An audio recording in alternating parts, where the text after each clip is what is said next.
This week in Helldivers was really a culmination of a lot of factors, ranging from excitement to tragic. But that doesn't mean we didn't see some headlines, with many eyeing next week in the hopes of seeing some much-needed content.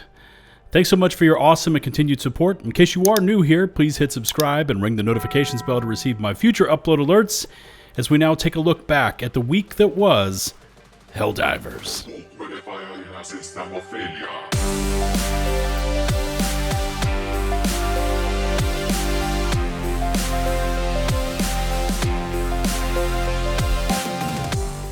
We might as well start at the top for this week, as High Command once again placed us over on the Automaton, lava planets tasked to hold Fury, K, and Mox, which by the way is a repeat of our previous encounter with the Clankers over on the lava biomes.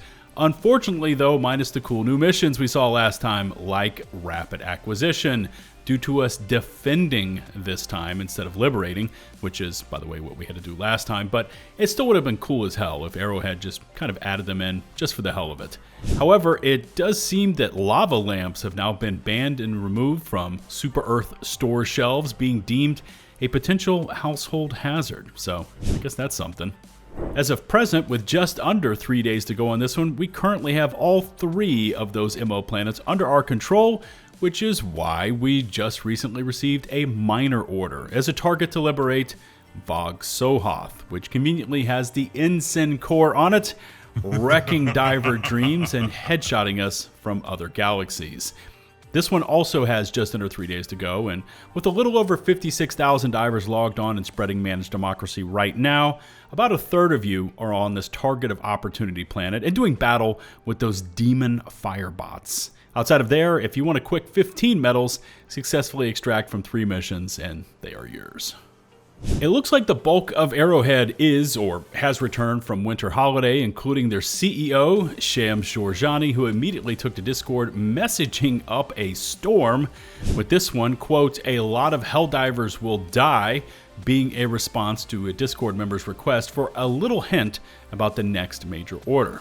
At the time, it seemed like a vague statement, which Jorjani is known to make, but let's be honest here, a lot of Helldivers die no matter the major order. But there was a little clue buried in our last Strohmann news broadcast, a point that GamesRadar picked up on.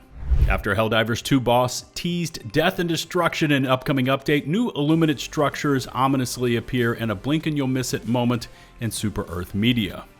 In the latest update from the Ministry of Truth, it's revealed the Star of Peace, a cosmic weapon of mass destruction, is nearing completion.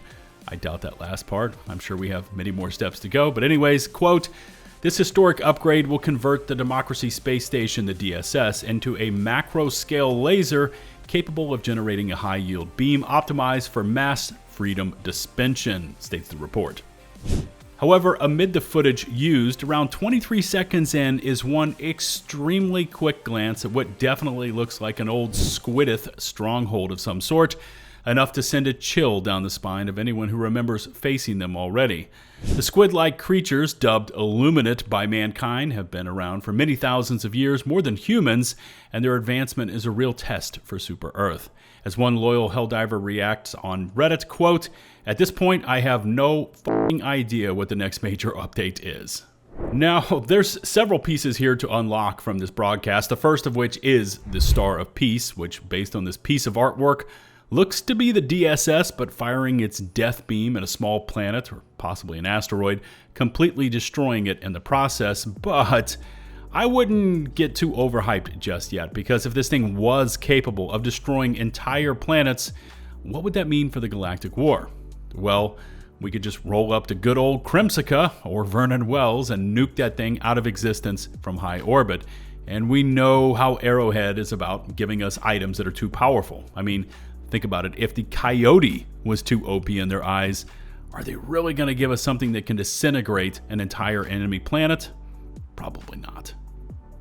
However, there is still the matter of that blink and you'll miss it moment as the scenes transition very quickly in this Strohmann news broadcast. And by the way, this caught a lot of community attention, as it is apparently very Squidish in its design. And instantly players started theorizing if we were to head back to Illuminate territory, this time to engage in some massive offensive, possibly as our next content drop. Now personally, I thought we already went through all of that with their attack on Calypso, Super Earth, and then of course all the planets that were destroyed using the Meridia wormhole. And I was leaning towards some sort of new story arc involving the bots, but who knows. Drop a comment about where you think the Helldivers will be tasked with battling in our next major story arc, as I would genuinely like some feedback on this one. Thinking back to the Star of Peace and what it can apparently do, and this feels just a little familiar, right? Now, we all remember the last time the Helldivers exerted our collective might using completely untested technology on a planet, taking Meridia from a colony world to then a bug superplanet and eventually vaporizing the whole damn thing using dark matter, which the Illuminate then used to nearly destroy Super Earth, which FandomWire speculated on as well. Quote, "The latest Helldivers 2 major order has me convinced Super Earth is planning another Meridia." The current major order is asking Helldivers to hold magma planets from automaton attacks as Super Earth is harvesting heat-resistant components from automatons. This is the material that's being reforged to shield the Star of Peace from its own catastrophic thermal output. On paper, it's a logical thing to do. Adapt to your enemy technology, counter environmental extremes, and perfect a galaxy-ending laser platform. But this mirrors Super Earth's past ambitious mission a little too closely. The Terminid control system in Meridia was also supposed to be a similarly foolproof logic. Termicide was deployed to control the Terminids, engineered as a permanent solution. Instead, non-lethal exposure caused rapid mutation and explosive reproduction. What began as containment became acceleration. Now, we're again pushing the limits, repurposing hostile tech, deploying it to a planetary scale, and assuming we understand every variable. The DSS may be advancing liberty, but the method used to scale its operation feels like deja vu. Meridia stands as proof that extreme solutions can spiral beyond control. As Super Earth pushes the Star of Peace closer to completion, it may be worth remembering that the road to galactic ruin is often paved with necessary upgrades. Overall, I am intrigued by this Star of Peace, especially with its overall destructive capabilities, but also how it's going to be steered and what it's going to take to charge this thing up to full strength. I mean, are we looking at greatly enhanced passives while it orbits a planet, or will this thing give us a system-wide bonus? Also, are we looking at a DSS version 1.0 launch when this thing goes live, where it was killing more Helldivers than enemies? Or will the Star of Peace be 100% sorted out on launch? Let's stick with this topic of the DSS for now, and we rarely get to use the full capabilities of this thing, mainly due to poor intel, as in it doesn't really appear in-game, and we have no official way of communicating or lobbying for what planet to send it to. More on that in a moment. But we recently managed to use one of its lesser-known passives to our great advantage, that being the orbital blockade. By voting to place the DSS over Copessa 4, we protected Fury, which is a part of this current major order, because by placing the DSS on Copessa 4, we completely negated the bot's ability to wage war on Fury. The text on the orbital blockade says that defense campaigns cannot originate from this planet, and so by blockading Copessa 4, we essentially saved ourselves a ton of work to defend Fury. However, with the new minor objective of Vog Sohoth, we're probably going to see the DSS voted over there, lifting our current blockade and end up having to defend Fury after all. Still, nice work out there, divers. We don't always use this thing to its maximum potential, but when we do, it's great to see. And finally, I've been reading your DMs about all the current leaks, tanks, new content, war bonds, etc. And I know there's a lot of stuff circling around out there, but as someone that has maintained a YouTube channel for over 10 years now, I'm definitely not willing to risk my channel to showcase that stuff, because Sony has shown us, especially recently, that they are on a strike campaign, and that's just something I don't want to tangle with. That said, though, I've also been reading about the player counts and how they're down, and overall, how the general sentiment towards Helldivers has turned rather apathetic. And I've got to agree, even in my friend circle and in my Discord, the desire to play Helldivers has cooled significantly. And while yes, there are some heavy hitters on the market right now, especially Arc Raiders, I will say that Helldivers is a very new content-driven experience, and as the new stuff hits the game, we see spikes in player counts, and when we don't have anything new to play, we see a large part of the HD2 fandom migrate to other games.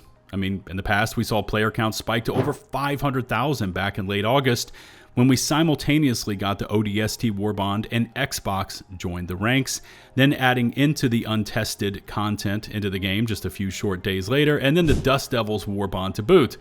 Now, I've got to admit, for those several weeks, we Helldivers were eating really good, but then the cracks in the foundation finally had enough, and the game essentially imploded. The root cause of that disintegration was, well, I just touched on it, Into the Unjust. You see, the tech debt had finally caught up with the game and the players, and we had just seen enough. Frame rates were crashing, warriors pounced from the ground with no chance to evade them if you were hosting, bile dragons had some serious issues, stratagems and reinforcements were landing on cave tops, etc., etc. You know the story here. And it was a freaking mess, which led to us, the players, screaming at Arrowhead to cut the crap and fix the technical issues before they dropped any more new content. And that's, by the way, a movement I supported, and you knew this was coming, because we took that unprecedented step and AH listened, the new content, Into the Unjust, and everything it brought to the game was essentially shelved, leaving us with nothing new to play, hence the player counts sitting at where they are. Had the new enemy types worked properly, had our frame rates not crashed, if the performance didn't tank, and if the new update wasn't hard-locking players' gaming PCs and consoles, well then, I suspect we would still be hitting the new missions over there on Osha Une and Omicron with democratic fervor, but because it was total shite, it really torqued a lot of the player base.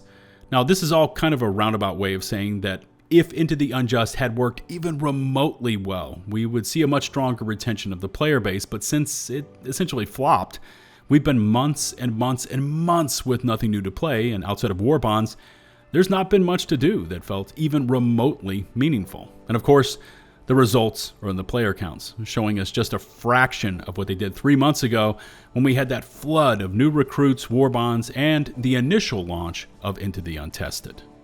I say this all the time in my Helldivers videos, and I think it bears repeating here. I still do love this game, even if I, like so many of you, don't play it now every day. But now that Arrowhead has had months and months to work on the tech debt, I'm really interested to see what they can muster up now that they are back from holiday. And it seems that Johan is somewhat back in the studio and now more actively involved. Now, if they can stop meddling around with enemy durability, weapon mechanics, and power levels, we might be on the cusp of a little Helldivers resurgence. But yeah, there you go. This week in Helldivers was predictable, had a little excitement if you knew where to look for it, but overall, it felt like another week of filler, just to get us to next week and hopefully some hope for new things to come. Here's where you get to sound off though. Drop a comment about anything Helldivers related, and I'll of course do my best to respond. Thanks goes out to all of our current channel members, for without your support, content like this would not be possible. And until the next one, this is LtBuzzLitebeer, signing off.